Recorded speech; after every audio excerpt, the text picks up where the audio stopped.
The massive doors groaned open, their ancient metal screaming against rusted hinges. Beyond them lay the crucible of Kethvar, an arena carved from black volcanic rock that had witnessed 10,000 years of combat. The circular pit stretched 200 meters across, its walls rising like the mouth of some primordial beast toward a dome of reinforced crystal that filtered the harsh red light of 3 alien suns. In the stands above, creatures from across the known galaxy gathered in anticipation. The Vorthak giants, standing 4 meters tall with skin like granite, dominated the lower tiers. Their massive hands gripped the stone railings as they leaned forward, eager for blood. Behind them sat the insectoid Klixari, their compound eyes reflecting the arena lights like scattered jewels, while their razor-sharp mandibles clicked in excitement. Higher up, the serpentine Salathi coiled around specially designed seating, their scaled bodies undulating with predatory grace. This was the monthly trial of champions, where the galaxy's most feared warriors came to prove their worth. Victory here meant more than glory. It meant respect, fear, and the right to claim territory in the ever-expanding frontier of space. The winner would be granted a fleet of warships and dominion over an entire star system. The losers would feed the arena's thirsty sands. Commander Zexthal of the Vorthak military stepped into his viewing box, his scarred face bearing the marks of countless battles. He had conquered 17 worlds and crushed rebellions across 3 sectors. His presence alone was enough to make lesser species tremble. Today, he would watch the preliminary matches before entering the arena himself tomorrow. No creature had ever defeated a Vorthak champion in single combat, and Zexthal intended to maintain that record. The first contestant emerged from the eastern gate.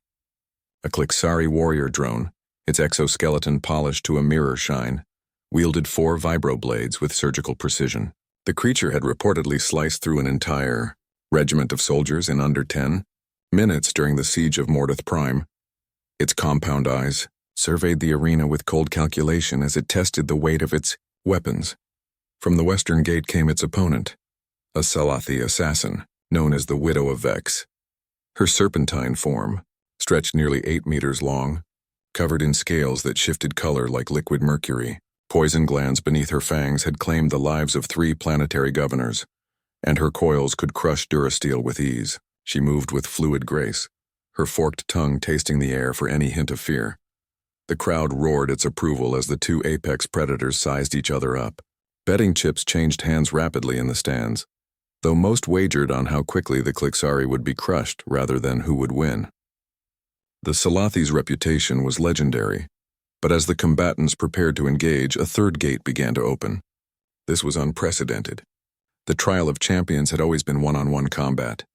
Confusion rippled through the stands as spectators craned their necks to see what emerged from the northern entrance. The figure that stepped into the arena's blood-soaked sand was small, impossibly small compared to the giants and monsters that typically fought here. It stood barely 2 meters tall, its form covered in what appeared to be primitive armor made of some dark material. No visible weapons adorned its frame, no gleaming technology or bio-enhancements. It moved with quiet confidence across the arena floor, seemingly oblivious to the tens of thousands of predatory eyes fixed upon it. The crowd's roar died to a confused murmur, then to complete silence. What was this tiny creature? Where were its claws, its fangs, its natural weapons? How had something so pathetically small even gained entry to the crucible? Zexthal leaned forward, his massive hands tightening on the rail. What species is that? He growled to his aide. The smaller Vorthak consulted a data pad, his expression growing more puzzled by the second. According to the registration files, it calls itself human, from a planet designated Earth in the Sol system. 3rd planet from a yellow star in what we classify as Sector 7G. Human. Zexthal had never heard the term. What are its combat capabilities? The files are strange, Commander. It claims no natural weapons, no enhanced biology, no technological augmentations. Its planet has only recently achieved faster-than-light travel. They appear to be primitives. In the arena below, the Klixari and Salathi had forgotten their own impending battle, both focused entirely on the newcomer. The human had stopped in the center of the arena and was now removing its helmet, revealing features that seemed almost comically soft compared to the hardened killers surrounding it. Short hair, smooth skin, and eyes that held an intensity that didn't match its fragile appearance. Is this some kind of joke? Hissed the widow of Vex, her scales shifting to an angry crimson. They send us prey to fight? The Clixari warrior clicked its mandibles in what might have been laughter. Perhaps it is meant to be an appetizer before the real combat begins. But the human simply stood there, calm and unmoved by their words. When it finally spoke, its voice carried clearly across the arena despite its quiet tone. I am Marcus Chen, United Earth Navy SEALs. I'm here for the trial of champions. A ripple of disbelief swept through the crowd. This tiny soft creature intended to fight? The greatest warriors in the galaxy began to laugh, a sound that echoed off the arena walls like thunder. Even Commander Zextel found himself chuckling at the absurdity of it all. The arena master, an ancient Vorthak whose scars told the story of 1,000 battles, activated the communication system. His voice boomed across the crucible. Human, you have entered the sacred trial of champions. Do you understand that only one may leave this arena alive? Marcus Chen nodded once, a simple gesture that somehow carried more weight than all the roaring and posturing of his opponents. I understand. Then let the trial begin. The arena master's declaration sent the crowd into a frenzy of anticipation. The Clixari warrior drone and the widow of Vex exchanged glances, then burst into motion. Both predators had decided to eliminate this amusing distraction before settling their own score. 4 vibroblades whistled through the air as coils of muscle tensed to strike. And in that moment, as death approached from 2 directions, Marcus Chen smiled. Marcus Chen moved like water flowing around stone. The Clixari's vibroblades, moving faster than most species could track, sliced through empty air where the human had been a microsecond before. The widow of Vex's crushing coils found nothing but sand as Marcus rolled beneath her strike, coming up in a position that should have been impossible to reach. The crowd's laughter died in their throats. This wasn't the panicked scrambling of prey. This was something else entirely. The Clixari warrior drone recalibrated instantly, its compound eyes tracking multiple movement vectors as it brought all 4 blades into a synchronized attack pattern.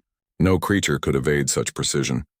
But Marcus wasn't trying to evade, he was moving forward, slipping between the deadly arcs with movements so economical they seemed choreographed. His hand shot out, fingers rigid, and struck the joint where the Clixari's upper right arm connected to its thorax. The impact looked gentle, almost casual. The alien's arm went limp instantly, the vibroblade clattering to the sand. Before the warrior could process what had happened, Marcus had pivoted and delivered another precise strike to the creature's knee. The joint buckled with a wet crack, sending the Clixari stumbling. The widow of Vex attacked from behind, her massive coils whipping toward the human's spine with enough force to shatter stone. Marcus seemed to sense her approach without looking, dropping into a roll that carried him under her attack and bringing him up beside her massive head. His fist connected with a point just behind her skull, and the serpentine assassin's eyes rolled back as she collapsed unconscious to the arena floor. Silence blanketed the crucible of Kethvar like a funeral shroud. The Clixari warrior drone, nursing its ruined arm, stared at its fallen ally in disbelief. The widow of Vex had never been defeated in single combat. Her nervous system was supposedly immune to shock, her scales too tough to penetrate without heavy weapons. Yet this soft creature had dropped her with a single blow. Impossible, clicked the Clixari, its remaining arms adjusting grip on its weapons. What are you? Marcus straightened, brushing sand from his armor. I'm someone who's been training for war since I could walk. The warrior drone launched itself forward in a desperate charge, its 3 remaining blades seeking any opening. But Marcus had already mapped every possible angle of attack, every weakness in the alien's stance and movement. He stepped inside the creature's guard, his elbow rising to meet the Clixari's descending head. The impact resonated through the arena like a gunshot. The warrior drone crumpled, its exoskeleton cracked, its compound eyes dim. Marcus stood alone in the center of the arena, 2 of the galaxy's deadliest fighters unconscious at his feet. The crowd remained frozen in stunned silence, their minds struggling to process what they had witnessed.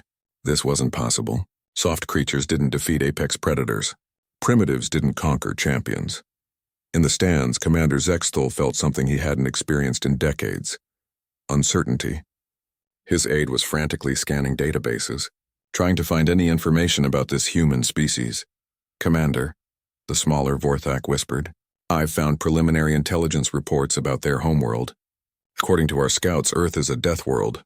Zexthal's massive head turned toward his aide. "Explain." "The gravity is twice what most civilized species consider habitable. The atmosphere contains a corrosive gas they call oxygen. The planet is mostly covered in a substance that would dissolve most forms of armor within hours. They call it water. And Commander," the aide's voice dropped even lower, "they evolved from persistence predators." A chill ran down Zexthal's spine despite his bulk. Persistence predators were the stuff of nightmares. Creatures that hunted by simply never stopping, wearing down their prey through relentless pursuit over days or weeks. Most species had evolved beyond such primitive tactics eons ago. In the arena, Marcus was checking on his fallen opponents. He knelt beside the widow of Vex, whose scales were slowly shifting back to their natural color as she regained consciousness. Her eyes opened, focusing on the human with a mixture of fear and confusion. "You could have killed me," she hissed weakly. "Why didn't you?" Marcus helped her sit up, his movements gentle despite what he had just done to her. "Because I didn't need to. The trial said only one could leave alive, but it didn't say I had to be the one doing the killing." The Klixari warrior was also stirring, its damaged arm beginning to regenerate. Marcus offered it assistance as well, earning another wave of confused murmurs from the crowd. What kind of warrior showed mercy to defeated enemies? The arena master's voice crackled over the communication system, though he sounded shaken. "The preliminary trial is complete. Marcus Chen of Earth advances to tomorrow's championship round." As Marcus walked toward the exit, the widow of Vex called after him. "Human, what you did. That knowledge, that precision, how long does it take to learn such skills?" Marcus paused at the gate. "I started when I was 5 years old. Been training for 23 years now." 23 years? The serpentine alien scales rippled with shock. "You devoted nearly your entire lifespan to learning combat?" "Oh no," Marcus replied with that same quiet smile. "I'm still just getting started. Humans live for about 80 years, sometimes longer." The implications hit the crowd like a physical blow. This creature was young by any galactic standard, barely past adolescence, and it had devoted a quarter-century to nothing but preparing for war. What would it be capable of with decades more training? As the gates closed behind Marcus, the arena erupted into chaos. Voices in a dozen languages debated what they had witnessed, while betting odds shifted wildly. Some called for the human to be disqualified. Surely it was enhanced somehow, modified beyond its natural capabilities. Others demanded to know more about this Earth, this death world that had spawned such a terrifying predator. Commander Zexthul sat in thoughtful silence as the crowd dispersed. Tomorrow, he would face this human in single combat. He had never lost a fight, never even been challenged. But something in those calm human eyes had unsettled him deeply. "Sir," his aide ventured carefully, "perhaps we should request a postponement? Gather more intelligence about the human's capabilities?" Zexthul's scarred face hardened into a mask of determination. "No, I am Vorthak. We do not flee from primitives, no matter how unusual they may be." But even as he spoke the words, doubt gnawed at the edges of his confidence. In all his years of conquest, he had never encountered anything quite like Marcus Chen. The human fought with a precision that suggested not just training, but an understanding of violence that ran deeper than mere technique. Tomorrow would bring answers. Tomorrow would prove whether the Vorthak's dominance was as absolute as they believed, or whether the galaxy had just met its new apex predator. The night between the preliminary matches and the championship round passed slowly for everyone except Marcus Chen. While aliens across the station debated, researched, and wagered on the upcoming fight, the human slept deeply in his modest quarters, his breathing steady and controlled. Commander Zexthul found no such peace. He stood on the observation deck of his battle cruiser, staring out at the star field beyond the arena station. His massive hands, each capable of crushing Durasteel, trembled slightly as he replayed footage of the human's fight. The more he watched, the more disturbed he became. "It's not just the speed," he muttered to his aide, "or the precision. It's the way he thinks. Look here." He pointed at a section of the recording where Marcus had moved to avoid the Klixari's attack. He wasn't reacting to what the warrior was doing. He was anticipating what it would do 3 moves ahead. The aide nodded nervously. "Our analysts believe the human practices something called pattern recognition combined with predictive modeling. They study their opponents before engagement and calculate probable responses to various stimuli. And they train for this from childhood? According to the limited intelligence we've gathered, yes. Their military units called SEALs undergo selection processes that eliminate 90% of candidates, those who remain trained continuously for decades. They study not just their own combat techniques, but the fighting styles of every known species. Zexthul's jaw clenched. The Vorthak had dominated the galaxy for centuries through superior physical strength and natural aggression. The idea that some soft creature could match them through mere training was insulting, yet the evidence was undeniable. Sir, the aide continued hesitantly, there's something else. We've identified the human ship in the docking bay. It's primitive by our standards. No energy shields, no quantum weapons. But the design, he pulled up a holographic display. Every surface, every angle, every component is optimized for one purpose: war. It's not a ship with weapons attached. It's a weapon that happens to be capable of flight. Meanwhile, in another section of the station, representatives from a dozen species gathered in an emergency session. The unexpected appearance of humans in galactic affairs had sent shockwaves through the established order. Ambassador Vextai of the Salathi Collective coiled nervously around his speaking platform. We must consider the implications carefully. If one human can defeat our greatest warriors so easily, what happens when their entire species learns of our existence? Perhaps, suggested the Klixari delegate through translated clicks, we could approach them diplomatically, offer them a place in our hierarchy, territories to govern under our guidance. A rumble of laughter from the Vorthak representative silenced the chamber. You would treat them as equals? They are primitives who barely comprehend the basics of faster-than-light travel. Tomorrow, Commander Zexthul will demonstrate the natural order. One lucky victory does not make a species worthy of respect. But privately, many delegates were already considering contingency plans. The humans' display had been too controlled, too professional to dismiss as luck. If this was what their kind could accomplish as individuals, what could they do as a unified species? Down in the arena's medical bay, an unexpected gathering had formed.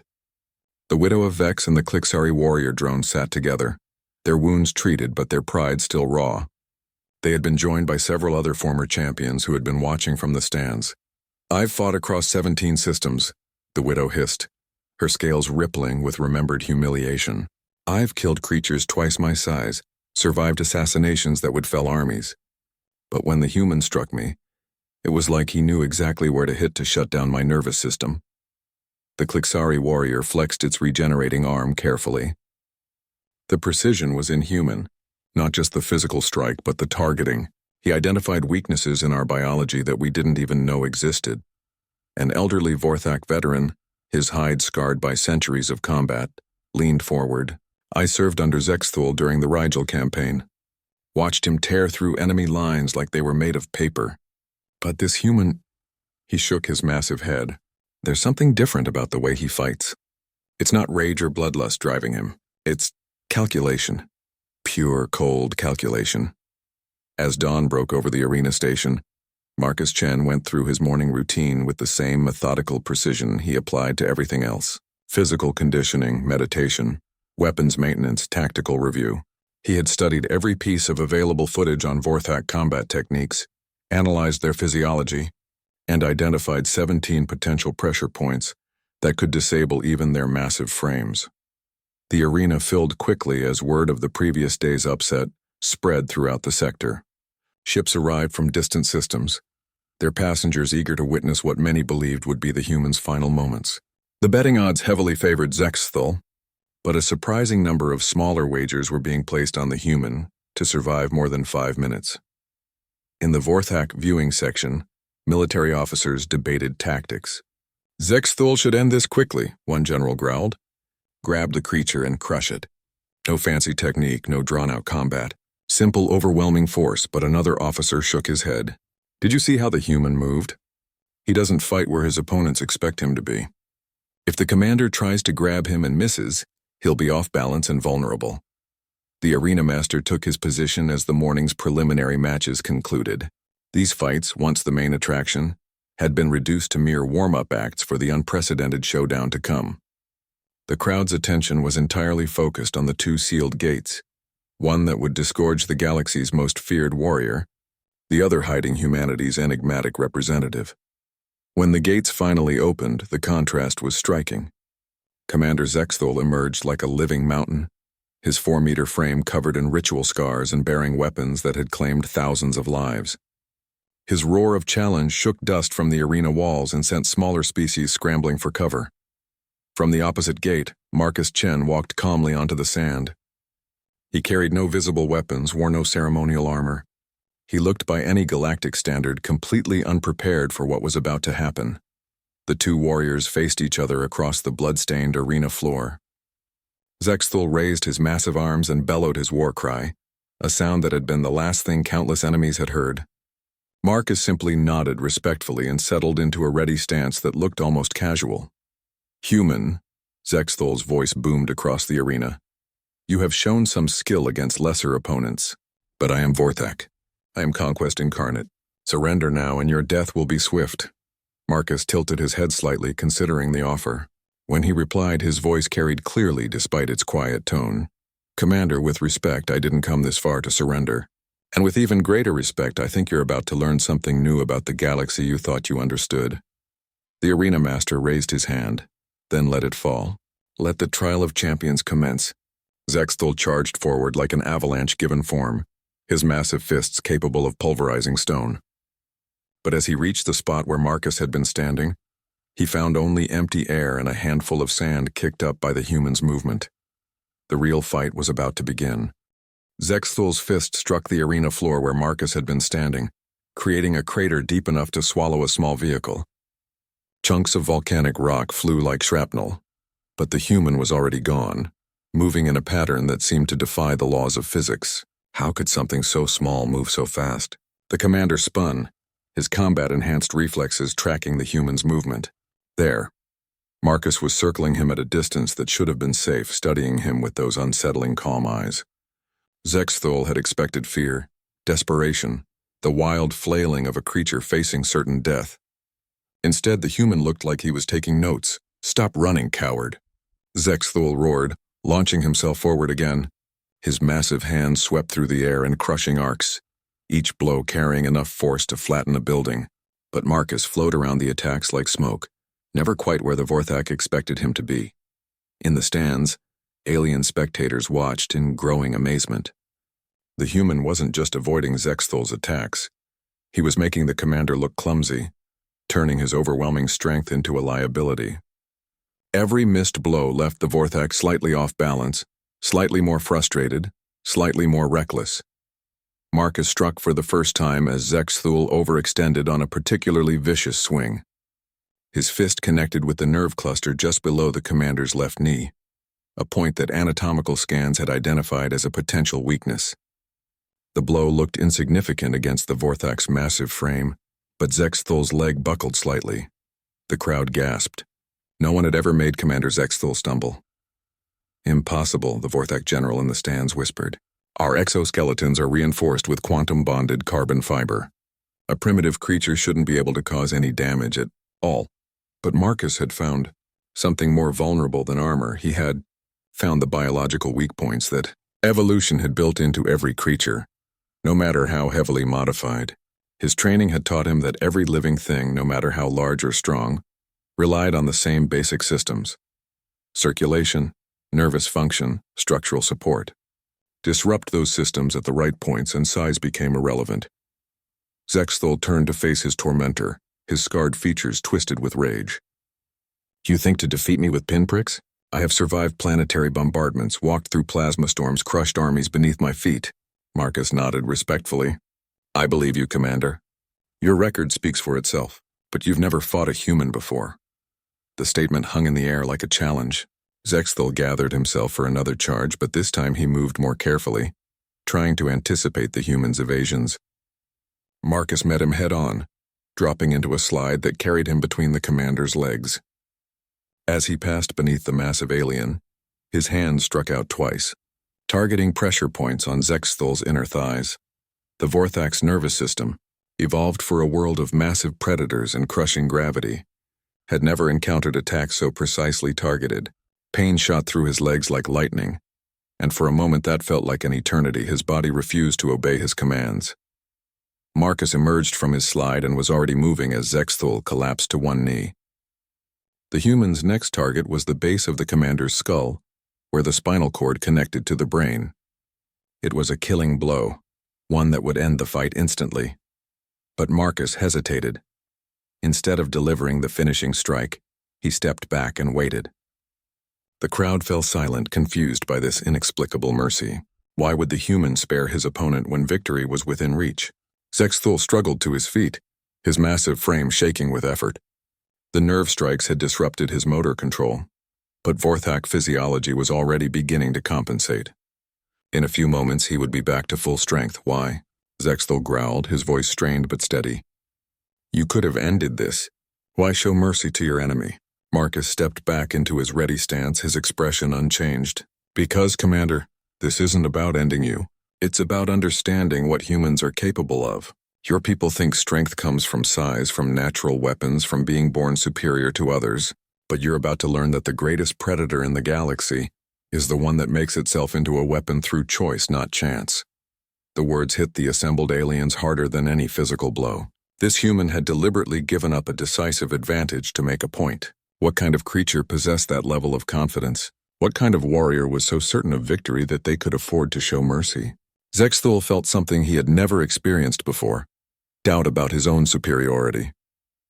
But he was Vorthak, heir to 1,000 generations of conquerors. He would not be cowed by psychological games. The commander attacked again, but now his movements carried a desperate edge. He had to end this fight quickly, before the human could demonstrate any more impossible abilities. His fists hammered toward Marcus with mechanical precision, each blow calculated to prevent escape. But Marcus wasn't trying to escape anymore. He was weaving between the attacks while closing distance, his movements so fluid they seemed choreographed. When he reached optimal range, his hands became blurs of motion, striking nerve clusters, pressure points, and joint articulations that Vorthak military science insisted were unreachable without heavy weapons. Each precise blow sent cascading failures through Zexthul's nervous system. His left arm went numb, then his right leg, then his peripheral vision began to blur. The human was systematically shutting down his body's functions like a technician deactivating a machine's systems one by one. This is not possible, Zexthul gasped, his massive form beginning to sway. You are using some form of technology, some enhancement. Marcus shook his head as he delivered another precisely placed strike. Just training, Commander. Just the knowledge that my species has accumulated over thousands of years of warfare. We studied anatomy, physics, biology, psychology. We learned how to turn any environment into a battlefield, and any opponent's strength into their weakness.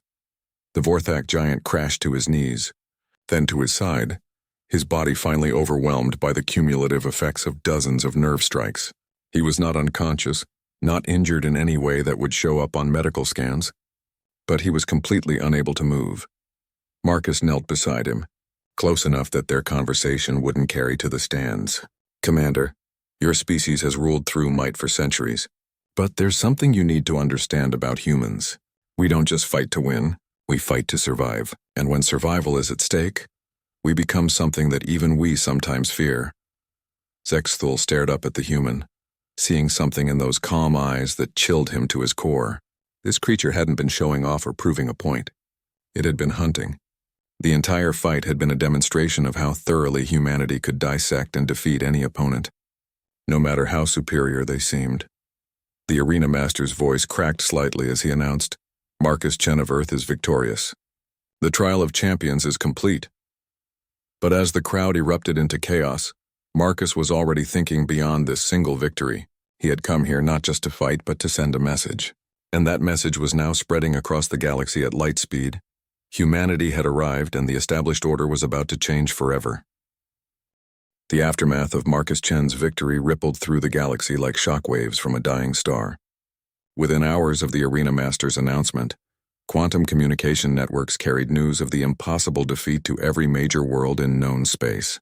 The Vorthak Empire, which had seemed as eternal and unshakable as gravity itself, suddenly appeared vulnerable. In the medical bay beneath the arena, Commander Zexthul lay on a bed designed for beings his size, his massive frame motionless except for the steady rise and fall of his chest. The human's nerve strikes had caused no permanent damage, but the psychological impact was devastating. Medical scanners showed his body was healing perfectly, but his mind struggled to process what had happened. "It's not possible," he whispered to the attending physician, a multi-armed Klixari medic who had treated arena warriors for decades. "I have fought creatures from 100 worlds. I have conquered systems, crushed rebellions, faced odds that would break lesser beings. But that human, it was like fighting a force of nature." The medic's compound eyes reflected sympathy as it adjusted the diagnostic equipment. "Commander, with respect, you may be thinking about this incorrectly.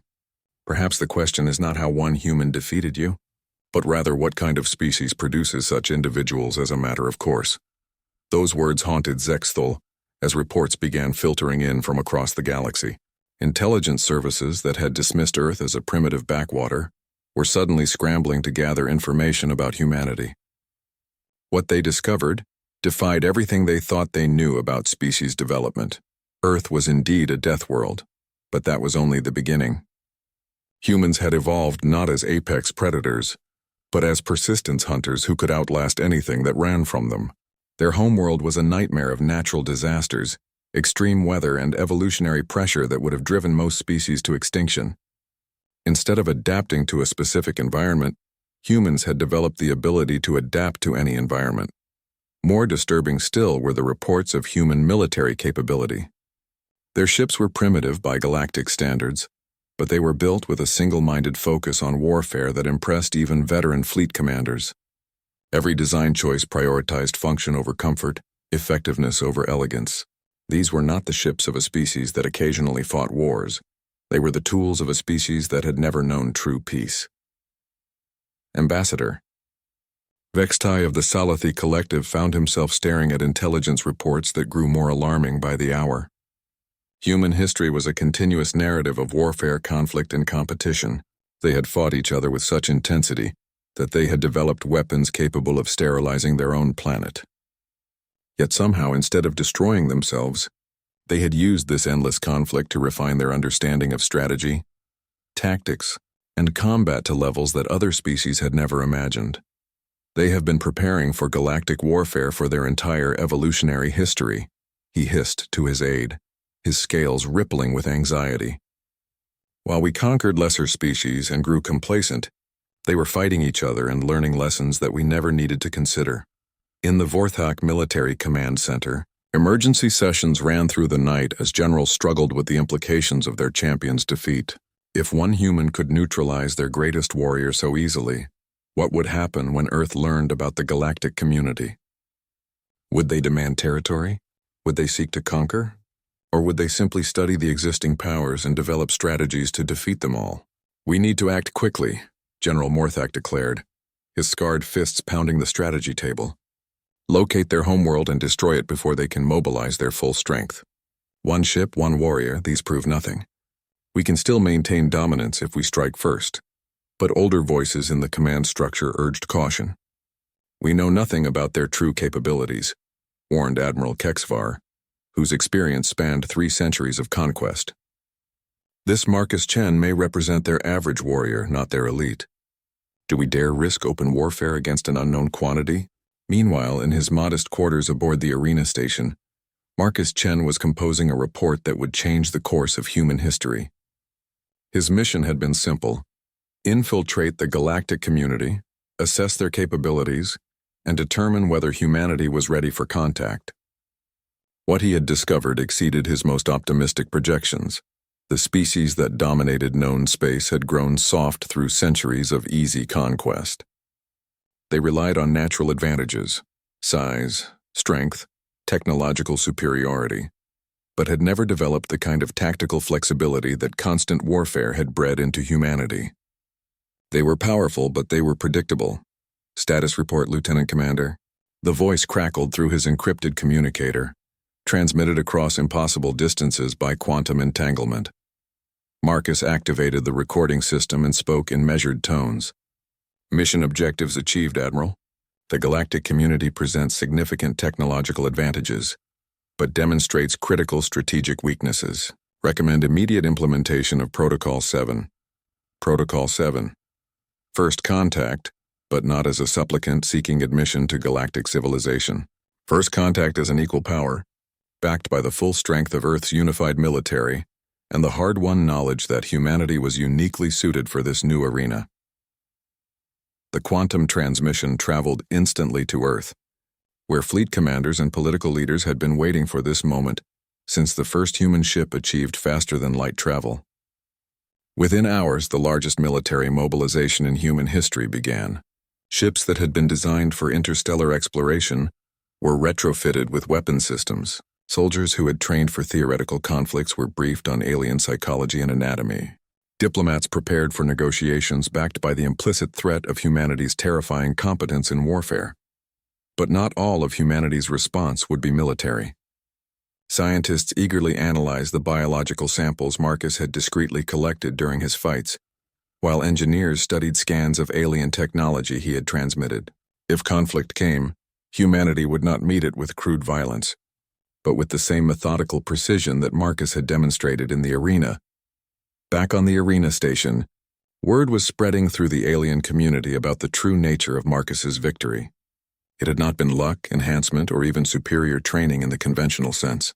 It had been the application of pure, distilled knowledge about how to wage war effectively. The human had treated the fight not as a contest of strength or skill, but as a problem to be solved. The widow of Vex sought out the Clixari warrior in the station's common area, where beings from a dozen worlds gathered to discuss the day's events. "Have you been following the intelligence reports?" she asked, her scales shifting nervously. The insectoid clicked its mandibles in what might have been laughter or despair. "I have. The human's homeworld is protected by a defense grid that would make our fleet commanders weep. They have weapons that could crack planets, ships designed specifically for void warfare, and most terrifying of all, they have backup plans for their backup plans." "But surely," ventured a young Vorthak officer who had been listening, "their numbers must be limited. How many of these super warriors can one world produce?" The widow of Vex's scales turned a pale blue, the color of deep fear among her species. "According to the reports, there are nearly 8 billion humans on their homeworld alone, and Marcus Chen is not considered elite by their standards. He is simply competent." The implications of that statement settled over the gathered aliens like a shroud. 8 billion Marcus Chens. 8 billion beings who viewed warfare not as a contest of natural gifts, but as a skill to be mastered through dedication, study, and endless practice. As night fell over the arena station, transmission after transmission carried news of the human victory to every corner of known space. But they carried something else as well. The growing realization that the galaxy's balance of power was about to shift dramatically. The age of easy conquest was ending, and the age of humanity was about to begin. 3 days after Marcus Chen's victory, the first human fleet emerged from hyperspace at the edge of the HFY system.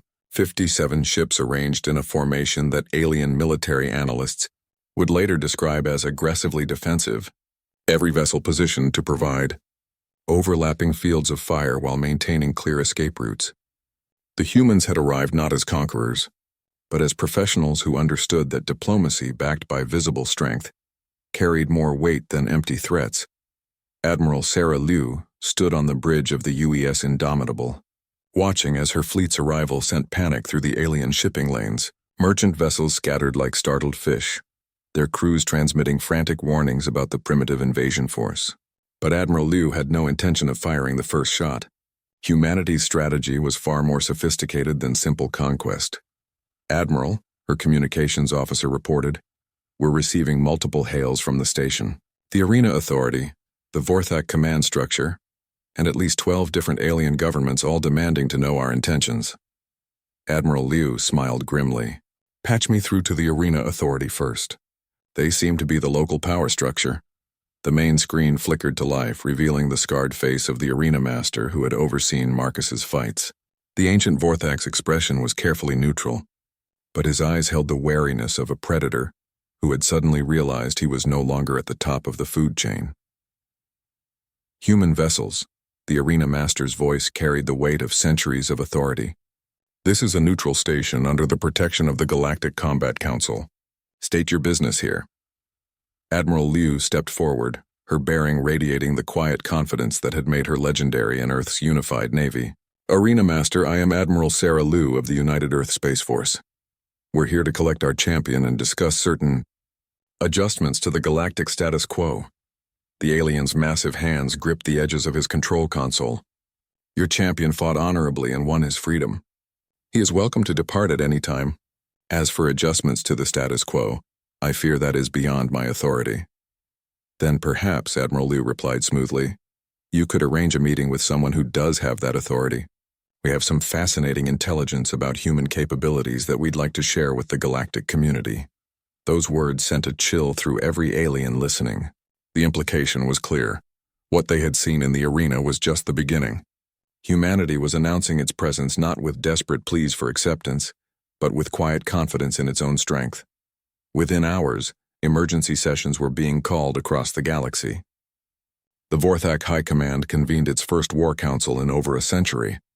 The Salathi Collective activated defense protocols that had gathered dust for generations. Even the enigmatic Klixari queens emerged from their hive worlds to consider the implications of this new threat. But the most significant meeting took place on the arena station itself. In a conference room hastily reconfigured to accommodate various alien physiologies, the galaxy's most powerful beings gathered to assess the human situation. Commander Zexthul, still recovering from his defeat, sat beside representatives from a dozen major powers. Marcus Chen entered the room with Admiral Liu, and the aliens were struck by how ordinary he appeared alongside his commanding officer. If this was their standard warrior, what did their leadership look like? Admiral Liu took her seat with diplomatic precision. Gentlemen, ladies, beings of various classifications, we appreciate your willingness to meet on short notice. I'll be direct. Humanity has observed your galactic community for some time now, and we believe it's time for some changes in how business is conducted out here. Ambassador Vextai's scales rippled nervously. Admiral, with respect, your species has only recently achieved faster than light travel. While we acknowledge your warrior skill, surely you understand that galactic politics operate on scales beyond a single world's comprehension. Admiral Liu's smile was politely predatory. Ambassador, let me share some perspective. For the past 6 months, we've had observation teams studying 12 major worlds in your sphere of influence. We've mapped your trade routes, analyzed your military doctrines, and assessed your technological capabilities. We didn't announce ourselves because we wanted to understand what we were dealing with before making contact. The room fell silent. 6 months of undetected surveillance meant that human stealth technology was decades beyond anything the aliens possessed. It also meant that humanity had been planning this moment with the kind of methodical preparation that had allowed Marcus to dissect his opponents so thoroughly. General Morthak of the Vorthak. Military leaned forward aggressively. Are you threatening us, human? Not at all, General. We're offering partnership.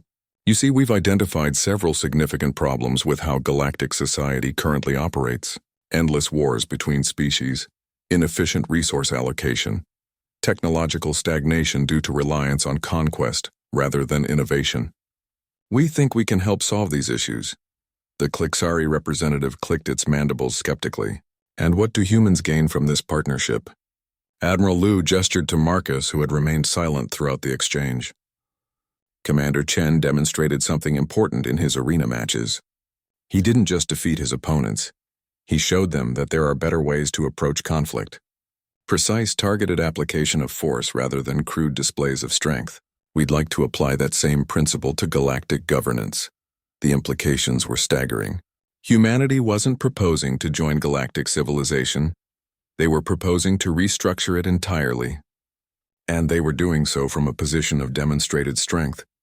Commander Zexthul spoke for the first time since entering the room. Admiral, your warrior bested me through superior technique and preparation. But surely you understand that individual combat prowess doesn't translate to fleet-scale warfare or planetary governance. Admiral Liu nodded respectfully. A fair point, Commander, which is why we've prepared a demonstration. She activated a holographic display that showed the local star system. 3 hours ago, our advanced scouts identified a pirate fleet operating in the outer system. 43 vessels of various configurations preying on merchant traffic. We've been tracking them for 2 days. The display zoomed in to show a cluster of ships hiding in an asteroid field.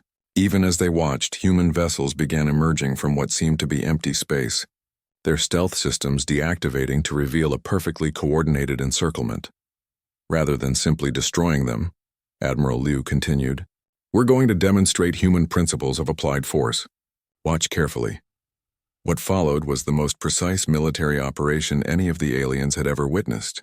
Human ships moved like a single organism, each vessel perfectly positioned to eliminate escape routes while minimizing collateral damage. When the pirates finally detected their presence, it was far too late. Targeted electromagnetic pulses disabled the pirate vessel's weapons and engines without destroying them. Boarding actions captured the crews with minimal casualties on either side. Within 40 minutes, the entire pirate fleet had been neutralized and secured. 43 ships, Admiral Liu noted calmly, as the display updated with casualty reports. 173 prisoners taken alive. Total human casualties, 0. Total pirate casualties, 3. All from their own weapons during the initial panic. The alien representatives stared at the tactical display in stunned silence. They had just witnessed a level of military coordination that their own fleets couldn't match with months of planning and preparation. The humans had made it look effortless. This, Admiral Liu concluded, is what we mean by efficiency. We don't conquer worlds because we enjoy destruction. We solve problems because we enjoy peace. And right now, the biggest problem we see is a galactic community that has forgotten how to grow, how to improve, how to reach for something better than endless conflict. Ambassador Vex's tie found his voice first. "Admiral, what exactly are you proposing?" Admiral Liu's expression grew serious. "A new galactic charter, one that emphasizes cooperation over conquest, innovation over intimidation, and justice over the simple rule of strength. We're not asking to replace your governments. We're asking to help them become more effective." The room erupted in debates that would continue for days, but the fundamental question had been answered. Humanity had arrived in galactic politics not as supplicants or conquerors, but as consultants offering to help solve problems that the aliens hadn't even realized they had. And they had demonstrated that they possessed both the knowledge and the strength to make their assistance truly valuable. 2 years after Marcus Chen stepped into the crucible of Kethvar, the galaxy had changed in ways that no one could have predicted. The arena station itself had become a symbol of this transformation. What had once been a place of ritualized violence was now the headquarters of the Galactic Cooperation Council, where disputes were resolved through negotiation and collaborative problem-solving rather than bloodshed. Marcus stood in the same spot where he had faced Commander Zexthal, but the arena floor was now covered with gardens representing flora from 100 worlds. Alien children played among the flowers, while their parents attended diplomatic sessions in the chambers that had once housed gladiatorial preparation areas. The change was so profound that visitors sometimes couldn't believe this had ever been a place of combat. Strange to see it like this, isn't it? Admiral Liu approached from behind, her footsteps quiet on the walkway that circled the former arena. She had aged well in the 2 years since first contact. The stress of implementing humanity's vision for galactic governance offset by the satisfaction of seeing it actually work. Marcus nodded, watching a young Klixari carefully tend a flower bed alongside a Vorthak child half its size.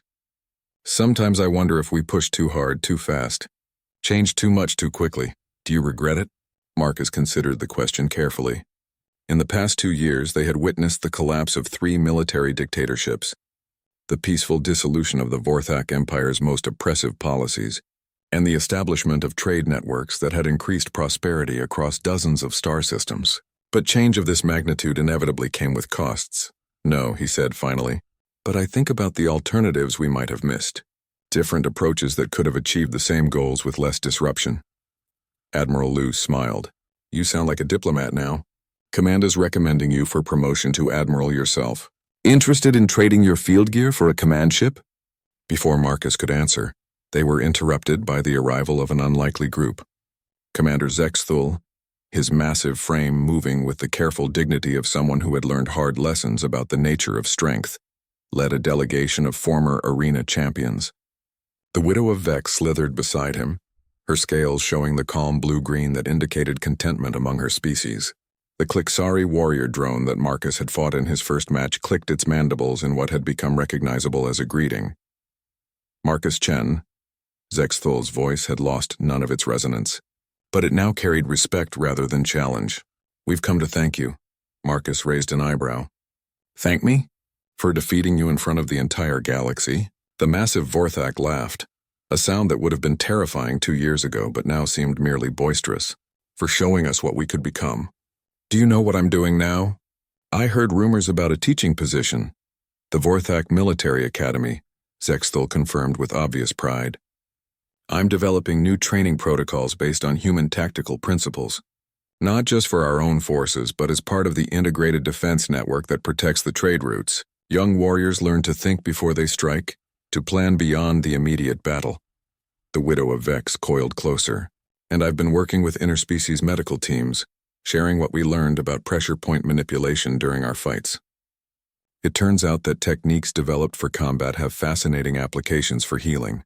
The Klixari warriors' clicking grew more animated. "The engineering applications have been revolutionary.